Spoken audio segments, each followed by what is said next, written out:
Hi everyone, welcome back to our channel that is Healing Journey. I'm your host Harpreet, and today we're gonna talk about fight and flight mode. So it's very technical term fight and flight mode और आप इसे बहुत सारे लोगों ने सुना भी होगा कि इस चीज़ का मतलब क्या होता है। फाइट करना मतलब किसी चीज़ से लड़ जाना एंड फ्लाइट मतलब उस चीज़ को छोड़ के भाग जाना। तो अगर ब्रॉडली बात करूँ तो ये वही है, इसका नॉर्मल मीनिंग यही है। फाइट मीन्स कोई भी सिचुएशन आती है, you get into that fight to win over that और you lose that fight whatever the situation. And second is flight, you run away from that situation, आप उस situation से भाग जाते हो। तो if we go back in evolution, जब हम ह्यूमंस, जब अगर हम बहुत पुराने समय की बात करते हैं तो जब ह्यूमंस जंगलों में रहते थे या हंटिंग करते थे, तो तब ये कॉम्पिटिटिव वर्ल्ड नहीं होता था। ये कॉम्पिटिशन्स, ये एग्ज़ाम्स, ये स्ट्रेस और इस तरह का ऑफिस एनवायरनमेंट, ये सब नहीं होता था।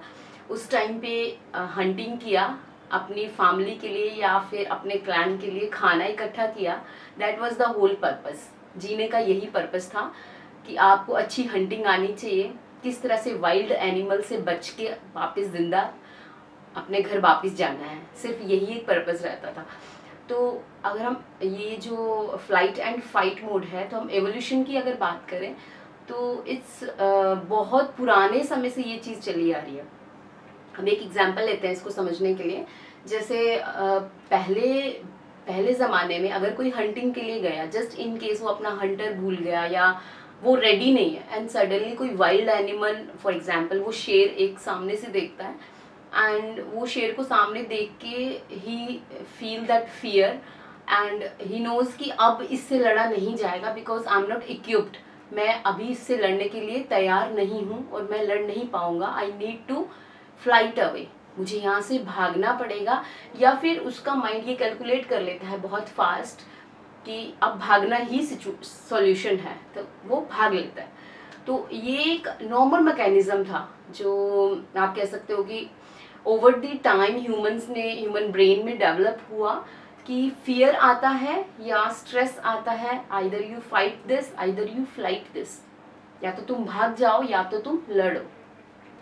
तो अब उस शेर, वो जो फियर था, वो जो शेर आया था सामने से, दैट वाज द फियर। अब वो जो इंसान था जो हंटिंग करने गया था, तो उसके पास एक ही हल था तब, वहां से भाग जाना अपनी जान बचाने के लिए। तो ये क्या था, हमारा डिफेंस मैकेनिज्म था, बॉडी का डिफेंस मैकेनिज्म था। जैसे अगर डिफेंस मैकेनिज्म को मैं थोड़ा और सिंपल वे में बोलूँ, तो जैसे हमारी जो फिजिकल बॉडी है उसके डिफेंस मैकेनिज्म होते हैं। जैसे हमें कोई वायरल बैक्टीरिया, किसी तरह का पैथोजन हमारी बॉडी पे अटैक करता है, तो हमारी बॉडी रिस्पॉन्ड करती है। लाइक फीवर आया एंड लाइक पेन हुआ या कहीं पे कट लगा तो पेन हुआ। अब हमारी फिंगर पे कट लगा, पेन हो रहा है, इसलिए पेन हो रहा है because our finger need rest. ठीक है, अगर इसको पेन नहीं होगा, हमें पेन का फीलिंग नहीं है, we will continue using this. हम अपने हाथ को जहाँ पे कट लगा है, जिसको रेस्ट की ज़रूरत है, अगर वो पेन हमें फीलिंग नहीं है तो हम कंटिन्यूसली इसको यूज़ करते रहेंगे इस हाथ को, और वो हील होने के लिए इस हैंड को रेस्ट की ज़रूरत है। बट हम रेस्ट क्यों नहीं दे रहे, क्योंकि हमें पेन फील नहीं हो रहा।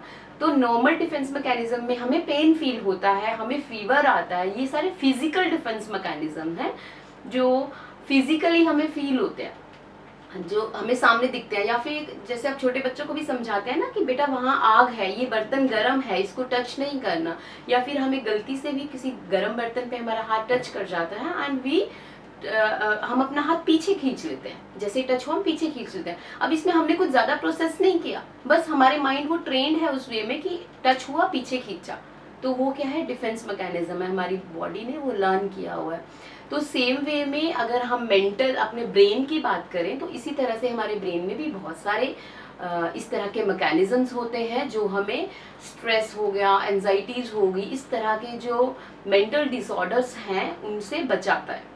तो इस तरह से हमारा जो ब्रेन है वो नेचुरली, जो इस यूनिवर्स ने, जो नेचर ने जो बॉडी को बनाया है, जिस तरह से इस ब्रेन ऑर्गन इस तरह से डेवलप किया है कि हमारी मेंटल कैपेबिलिटीज़ को इस तरह से डिज़ाइन किया गया कि छोटे मोटे स्ट्रेस को हम हैंडल कर पाएँ। वो एवोल्यूशन की मैंने इसीलिए बात करी क्योंकि छोटी मोटी एंजाइटीज, छोटे मोटे फियर्स, छोटे मोटे स्ट्रेसर्स बहुत हेल्दी होते हैं, हमें बहुत हेल्प करते हैं। जैसे कि एग्जाम्स हैं तो छोटा मोटा स्ट्रेस बहुत हेल्प करता है to keep us reading, to keep us वो नया लर्न करने के लिए, क्योंकि एग्जाम है।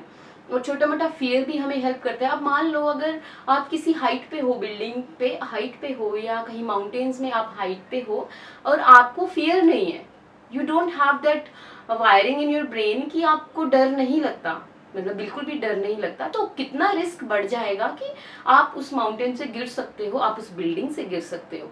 तो फियर इज लाइक, अब हेल्दी वे में बात करें तो ये बहुत अच्छी चीज है। लेकिन अब दिक्कत कहाँ आ रही है, हम रह रहे हैं इस modern, so called modern world. तो यहाँ पे क्या है, स्ट्रेसर्स कहाँ है, टॉक्सिसिटी कहाँ है, या फिर जो एंजाइटीज हैं वो कहाँ है, हमारे बगल वाली चेयर पे बैठे हैं हमारे ऑफिस में, या फिर ऑफिस जाते जब हम अपने बॉस का चेहरा देखते हैं, या फिर वो हमारी एंजाइटी है। अब आप उसको कैसे हटाओगे लाइफ में? जो वो एवोल्यूशन की मैंने स्टोरी शेयर करी थी, तो उसमें जो उसने वो शेर को देखा था, अब वो शेर तुम्हें डेली दिख रहा है। जब वो हंटिंग के लिए जाता था तो कभी कभार ऐसा सिचुएशन आता था कि उसको वो शेर दिखेगा और वो डर जाएगा, वो फियर जनरेट होगा।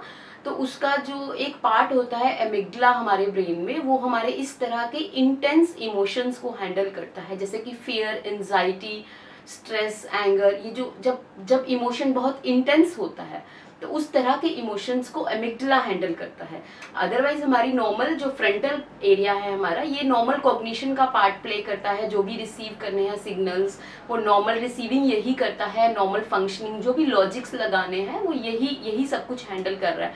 बट द मोमेंट जब कुछ फियरफुल सिचुएशन आती है तो आपका एमिग्डला डायरेक्ट, आपकी ऑप्टिक नर्व, जैसे ही आपकी आंख ने उस शेर को देखा, उसने डायरेक्ट सिग्नल किया एमिग्डला को। अब वो वैसे सिग्नल कहाँ जाना था, बैक ऑफ द माइंड, जहाँ पे आपका विजुअल कॉर्टेक्स है, जहाँ पे आपका जो आंख वाले सिग्नल पीछे जाके रिसीव होते हैं, वहां जाना था। लेकिन एमिग्डला ने टेक ओवर किया क्योंकि फियरफुल सिचुएशन है। तो अब इस चीज को आप ऐसे सोच सकते हो कि जैसे आप रोड क्रॉस कर रहे हो और सडनली गाड़ी आ जाती है सामने से, एंड आप या तो रुक जाते हो या जल्दी से क्रॉस कर लेते हो। तो वो क्या है, आपका अमिगडला टेक ओवर कर लेता है, उसमें फास्ट रिस्पॉन्स करना है आपको, आप डर गए एकदम से एंड अमिगडला ने टेक ओवर कर लिया। मतलब कि इससे पहले कि ब्रेन कुछ प्रोसेस कर पाए कि ये क्या हो रहा है, उसको क्या करना है, उससे पहले ही जो हमारा जो अमिगडला वाला ब्रेन है, जो that part of the brain that gets activated, gets involved in the situation, और वो सिचुएशन को हाईजैक कर लेता है। तो इसको अमिगडला हाईजैक भी बोलते हैं, कि आपका जो अमिगडला वाला ब्रेन है वो इस सिचुएशन को हाईजैक कर लेता है।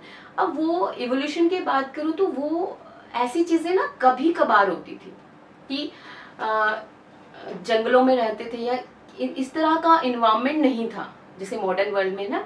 सुबह उठने से जैसे ही अलार्म बजा, अलार्म बजने से मतलब सिचुएशन ऐसी होती है कि आपको ये नहीं लगता कि अलार्म बजा है and we have a beautiful day, हम अपने डे को कैसे लीड करेंगे। वी इंस्टेड ऑफ दैट हमारे मन में ये होता है कि we need to get up, we need to hurry up, बच्चे का स्कूल है, स्कूल बस मिस हो जाएगी। हमारे मन में वो फियर लाइक वो एक कंटिन्यूस चलता जा रहा है, मतलब एक चीज से स्टार्ट होकर कहीं रुकना नहीं है उसको। अब ब्रेन जो नॉर्मली ब्रेन फंक्शन करता है उसको ये सब पैटर्न्स नहीं पता कि कितना फियर में, मतलब डेली मैं फियरफुल, अब डेली मैं अमिगडला को ही फंक्शन करने दूं क्या? ब्रेन को लगता है कि क्या डेली अमिगडला को ही फंक्शन करना है, कि जो फियरफुल सिचुएशन बार बार इतना फियर, इतना जो इमोशनल इम्बैलेंस चल रहा है, तो क्या डेली, क्या नॉर्मल ब्रेन को फंक्शन नहीं करना है? तो ये जो ब्रेन कनेक्शंस हैं, मैं सिंपल लैंग्वेज में बोलूँ तो ये जो हमारे ब्रेन कनेक्शंस हैं, दे गॉट कंफ्यूज्ड कि अब मुझे नॉर्मल फंक्शनिंग करनी है या मुझे फियर वाला ऑन रखना है। कि मतलब फियर में जब फियर होता है तो हम कैसे करते हैं, या तो हम लड़ते हैं या हम भाग जाते हैं सिचुएशन से। तो अब नॉर्मली जब आपके ऑफिस इन्वायरमेंट्स, मान लो लेट्स सपोज आपके ऑफिस इन्वायरमेंट्स इस तरीके के हैं कि कंटिन्यूसली वहां फियर है, आप फियर में काम कर रहे हो। सपोज आप सर्जन्स की बात करते हैं, जैसे जो डॉक्टर्स, जो सर्जन्स होते हैं, ये बहुत सिंपल सा एग्जांपल है, आप सब लोग रिलेट कर पाओगे। जैसे सर्जन्स होते हैं, उन्होंने एक कट लगाया स्किन पे, ठीक है, कट लगाते ही एक ब्लीडर आया, ब्लीडिंग स्टार्ट हुई, उन्होंने उसको स्टॉप किया, देन उनको और अंदर जाना है, देन नेक्स्ट वो जाते गए अंदर। अब सर्जन के ब्रेन का, अब मान लो वो सर्जरी लाइक 5 आवर्स तक चलती है, तो you can imagine situation of that brain कि वो 5 घंटे इस टर्मोइल में है कि कभी तो उसको अपना फ्रंटल यूज करना पड़ रहा है कि उसको लॉजिक लगाना है कि हाँ यहाँ कितना दबाऊं, यहाँ कितना छोड़ूं, ठीक है, और कभी तो उसको अपना अमिगडला, जो फियर इतना है कि हाँ ये ब्लीडर आ रहा है, ये ना हो जाए, ये ना हो जाए, ये ना हो जाए, और वो कंटिन्यूली इतने जितने आवर्स की सर्जरी चल रही है उतने आवर्स में उसका वो टर्मोइल चलता रहता है। और जब वो इतना कंटिन्यूस होता है, यू कैन इमेजिन कि वो अगले 5 घंटे बाद उसका जो मतलब वो लेवल है, वो ब्रेन ड्रेनेज का लेवल है, वो कितना ज्यादा हो जाता होगा। और जब ये चीजें continue over the period of like 10-20 years अपनी सर्विस में कोई सिर्फ यही कर रहा है, तो यू कैन इमेजिन कि उसका वो डिमेंशिया का रिस्क कितना बढ़ जाता है, अल्जीमर्स का रिस्क कितना बढ़ जाता है उन केसेस में, बिकॉज ब्रेन गॉट कंफ्यूज्ड कि मुझे फियरफुल में रहना है या नॉर्मल फंक्शन करना है। और अब हम किसी भी ब्रेन के पार्ट को जब ओवर यूज करते हैं, वो ओवर बर्डन होता है, तो over the time gradually it loses its elasticity, जो कनेक्शंस हैं, जो न्यूरॉन्स के पैटर्न्स हैं, it changes over the time. So इसमें मेन बात क्या है, स्ट्रेस इज द कल्प्रिट। अगर हम क्रॉनिक स्ट्रेस में रह रहे हैं, समटाइम्स लोगों को आइडिया भी नहीं होता कि वो क्रॉनिकली इसके साथ जी रहे हैं, मतलब बहुत सालों से वो इस आदत में है और ये क्रॉनिक है उनके साथ, वो क्रॉनिकली इसके साथ जीते आ रहे हैं and they become so comfortable. But दिक्कत वहाँ पे आती है जब सिम्टम्स जो आते हैं, वो फिजिकल सिम्टम्स उनको फील होने लगते हैं, देन ये कम टू नो कि हाँ देयर इज सम प्रॉब्लम, कि कुछ तो चल रहा था, अब वो फिजिकल फॉर्म में बाहर आ रहा है। तो in a nutshell I would say stress is the culprit. जो क्रॉनिक स्ट्रेस है इस मॉडर्न इन्वायरमेंट में, मॉडर्न सोसाइटी में, that is the culprit. But being looking at the fact कि हम इस वर्ल्ड में ही रहने वाले हैं, हम यहीं पे जीने वाले हैं, इसी वर्ल्ड में, इसी मॉडर्न सोसाइटी में रहने वाले हैं, तो हम इस फैक्ट को चेंज नहीं कर सकते। तो what we can do, we can do changes in our routine, we can do changes in ourselves। अगर हम अपना ऑफिस या ऑफिस के कुछ पार्ट्स हैं हम उनको चेंज नहीं कर सकते, then we can change our perceptions over that। and जो टॉक्सिक इन्वायरमेंट है, जो लोग आपकी सराउंडिंग में ऐसा है जो इस तरह का टॉक्सिक इन्वायरमेंट रखते हैं या आपको लगता है they give you that vibes, आप उनसे मतलब try to disconnect, try to spend less time with them, कि आप जितना हो सकता है कम उनके साथ टाइम स्पेंड करने की कोशिश करें। बिकॉज ये कोई होड़ नहीं है कि आपको you need to fit in, कि उसके अंदर जाके आपको मतलब कि आपको आज वो अच्छा फील नहीं करा रहे हैं वो कल अच्छा फील करवाएंगे, ऐसा नहीं है। बिकॉज कुछ लोग होते हैं they are made like that, वो इसी तरह की पैथोलॉजी के सब बने होते हैं, वो उनके अपना सेपरेट प्रॉब्लम है। But if you have to save yourself, that is your responsibility. वो आपकी इन्वायरमेंट की या आपके जो सराउंडिंग में लोग हैं वो उनकी रिस्पॉन्सिबिलिटी नहीं है, ये आपकी अपनी रिस्पॉन्सिबिलिटी है कि आपने अपने आप को ऐसे इन्वायरमेंट से कैसे बचाना है। तो मतलब टू द पॉइंट कि अगर उस लेवल तक आपको नहीं जाना है, उस लेवल तक जाने से, अपने ब्रेन को डैमेज होने से अगर बचाना है, then you need to change some routines. Like आप पहले या आजकल भी लोग they go to mountains to reset their brains, मतलब वो ब्रेन को रीसेट करने के लिए, बिकॉज वहाँ इतना स्टिमुलस नहीं है, इन्वायरमेंट में इतना कंपटीशन नहीं है। वहाँ पे अगर आप अकेले रह रहे हो, आप अकेले जाके रह रहे हो, तो वहाँ आपके सराउंडिंग में कुछ ऐसे 4 लोग नहीं है जो बहुत कुछ कर रहे हैं एंड उनको देख के यू फील दैट कि यार मैं पीछे रह गया, मैं पीछे रह रहा हूँ, ठीक है। तो वो एक कंपटीशन वाला वो नहीं है, वो कांस्टेंट स्टिमुलस नहीं है कि कॉन्स्टेंटली मैं लेट हो रहा हूँ, मैं जल्दी जा रहा हूँ, मेरा टाइम नहीं है, मेरे ऑफिस के लोग ऐसा नहीं कर रहे, वो ऐसा नहीं कर रहे, कॉन्स्टेंट स्टिमुलेशंस नहीं है। एंड सिंपल हैक्स हैं that you can practice, like meditation आप कर सकते हो, सिंपल हैक्स है ये। माइंडफुलनेस आप प्रैक्टिस कर सकते हो। माइंडफुलनेस का मतलब है कि मूवमेंट में प्रेजेंट रहने का प्रैक्टिस करना, लाइक अपने ब्रेन को ये ट्रेन करना कि you have to be still. मतलब आपने वो देखा होगा कि जैसे मेडिटेशन में दिस से कि you concentrate on this glabella part, centre of your this forehead, you concentrate on that. तो वो ऐसा नहीं है कि उसमें कॉन्सेंट्रेट करके आपको कुछ दिख जाएगा, कुछ भगवान मिल जाएंगे या कुछ भी, ऐसा कुछ नहीं है। It's about you are training your brain to be in that moment and to behave still.